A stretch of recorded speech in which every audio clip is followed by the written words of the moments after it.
Hey, LeBron.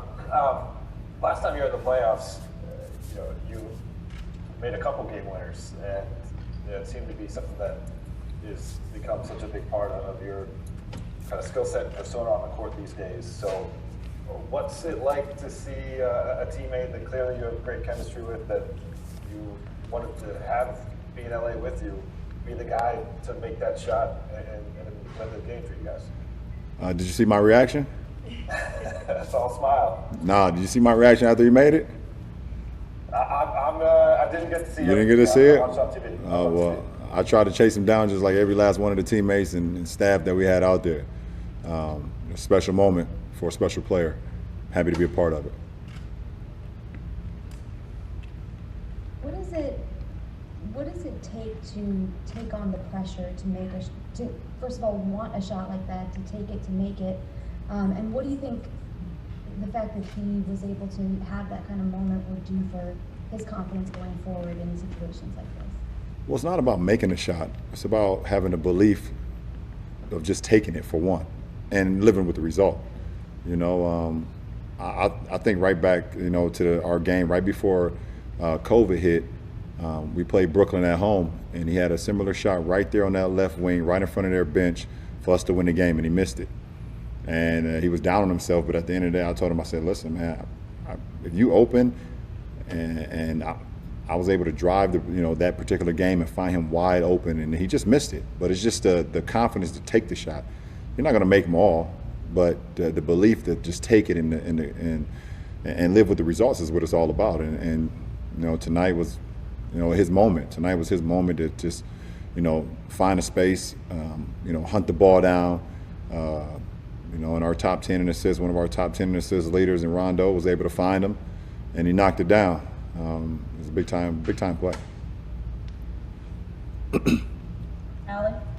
Kyle Goon? Even before that, he and Jokic were trading buckets. Were you just getting a sense that he was sort of rising to that particular duel even before that game-winning shot?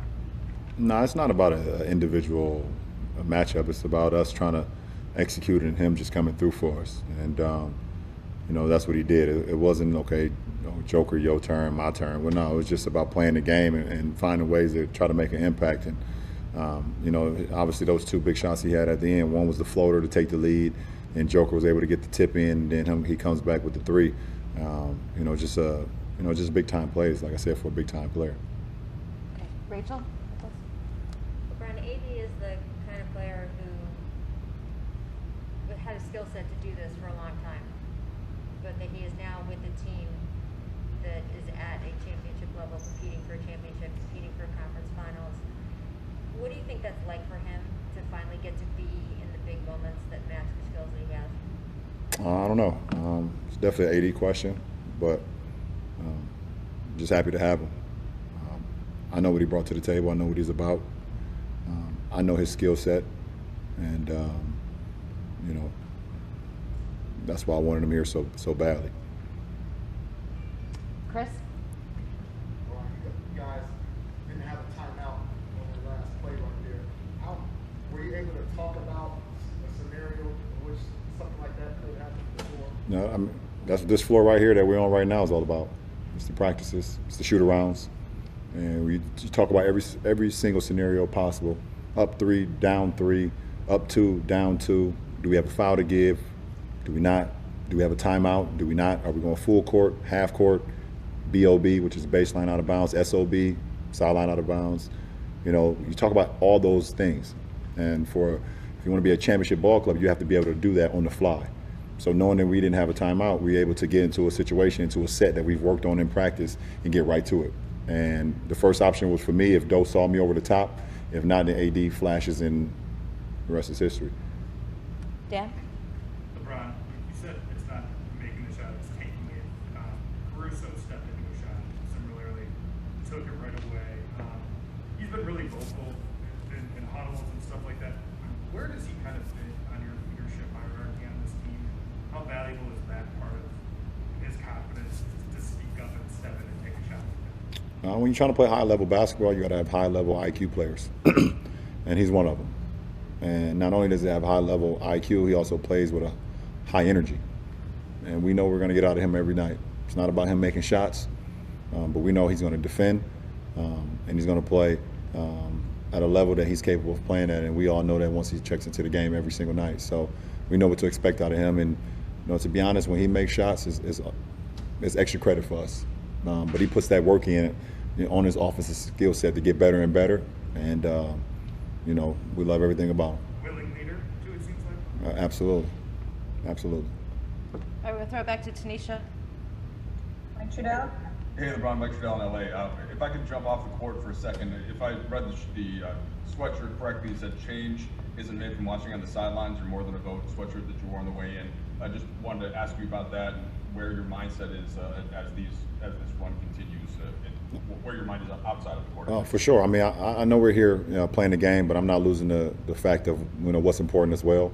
And more than the vote is about protecting black voters and voter suppression that goes on in our communities. And like you said, it's not changes are made by sitting on the sidelines, and that's one of our slogans, and we're very proud of that. And getting the people that want to join us, getting them gear and wearing the T-shirts and wearing the hats and wearing the hoodies, because when they go in their community, it's something they can continue to continue to educate, continue to make people empowered about this movement. And because we always talk about change in our communities, and now we have an opportunity. We have an opportunity to really create change for the better, and we look forward to this opportunity. And if I could flip back to the court, going back to 2009, remember the bank shot, of course, but the shot against Orlando. What was it like that night going to sleep? And I know this is a question for AD too, but what is that to hit a shot that you kind of dream of growing up, right? Isn't that kind of what that situation?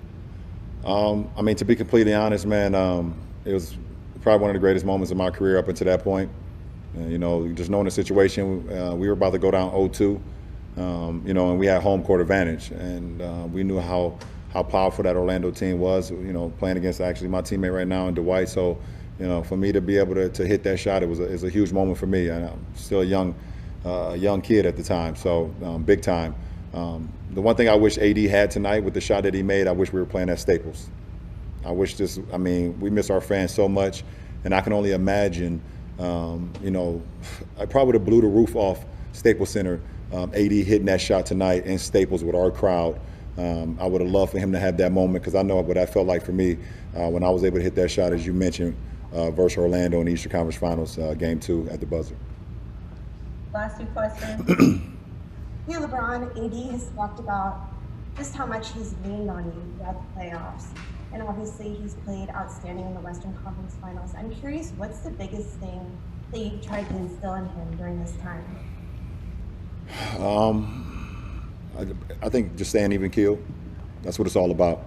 The playoffs and the postseason, and the more you advance into the postseason, the emotions and the adversity, and it's going to be a roller coaster at times. And if you could just, no matter if you're up, no matter if you're down, being able to keep your composure and keep your mindset on the main thing is very important.